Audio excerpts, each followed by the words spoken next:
என்னப்பா திரும்ப திரும்ப ரியாக்ஷன் ரெஸ்பான்ஸ்ன்னு பேசிகிட்டே இருக்கிறீங்களே, அப்படி ரியாக்ஷன்னா என்ன, ரெஸ்பான்ஸ்னா என்ன, கொஞ்சம் புரியும்படி சொல்லுங்களேன் அப்படின்னு நீங்கள் கேட்குறது புரியுது. இதுக்கு ஒரு உதாரணம் சொல்லணுன்னா, நம்ம காலையில் வீட்டிலேருந்து அஃபிஷியலாக போகும்போது நல்லா கிளம்பி ஒயிட் ஷர்ட் பக்காவாக போட்டுட்டு ஒரு ஹோட்டலில் போய் சாப்பிட்டு போகலான்னு முடிவு பண்ணுறோம்.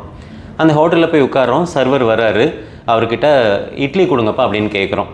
அவரு கொண்டு வந்து இட்லி கொண்டு வந்து வச்சிட்றாரு.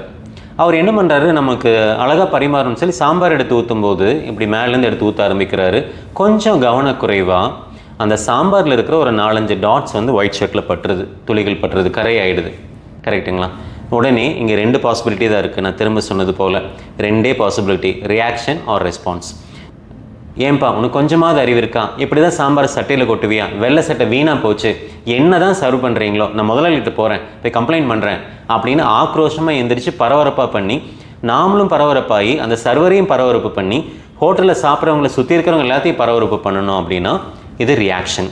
நீங்கள் நல்லா கொஞ்சம் யோசிச்சு சொல்லுங்கள், அந்த சர்வருக்கும் நம்மளுக்கும் ஏதாவது முன்பின் பகை இருக்கா? அவர் வேணுன்ட்டே சாம்பார் கொண்டு வந்து நம்ம சட்டையில் கொட்டினாரா? இல்லை. ஸோ இதுதான் ரியாக்ஷன். அப்போ ரெஸ்பான்ஸ்னால் என்ன அப்படின்னா, அவர் தெரியாமல் பரிமாறும்போது அந்த சாம்பார் வந்து நம்ம சட்டையில் சிந்திருச்சு, அவர் வேணுன்ட்டு செய்யலை. அப்போது உடனே அந்த மொமெண்ட்டில் அவேர்னஸோடு நம்ம கொஞ்சம் கவனித்து அவர் இது வேணுன்ட்டே செய்யலை அப்படிங்கிறத புரிஞ்சுக்கிட்டு, பரவாயில்லப்பா நீங்கள் வேணுன்ட்டா செஞ்சீங்க, தெரியாமல் தானே பட்டுருச்சு அப்படின்னு சொல்லிவிட்டு உடனே போய் வாஷ்ரூமில் போய் அந்த தண்ணியை எடுத்து முழுக்க அந்த கரைகளெல்லாம் க்ளீன் பண்ணிட்டோம் அப்படின்னா இது ரெஸ்பான்ஸ். அதுக்கப்புறம் நம்ம என்ன பண்ணணும் அப்படின்னா, சாப்பிட்ற டேபிளில் வந்து உட்காந்துட்டு அந்த சர்வரை பார்த்து, இல்லை நீங்கள் அது மறந்துடுங்கப்பா, நீங்கள் வேணுன்ட்டாவோ பண்ணீங்க, தெரியாமல் தான் நடந்துருச்சு அப்படின்னு ஒரு வார்த்தை அவருக்கு சொல்லிட்டீங்கன்னா இது ரெஸ்பான்ஸாக மாறிடும்.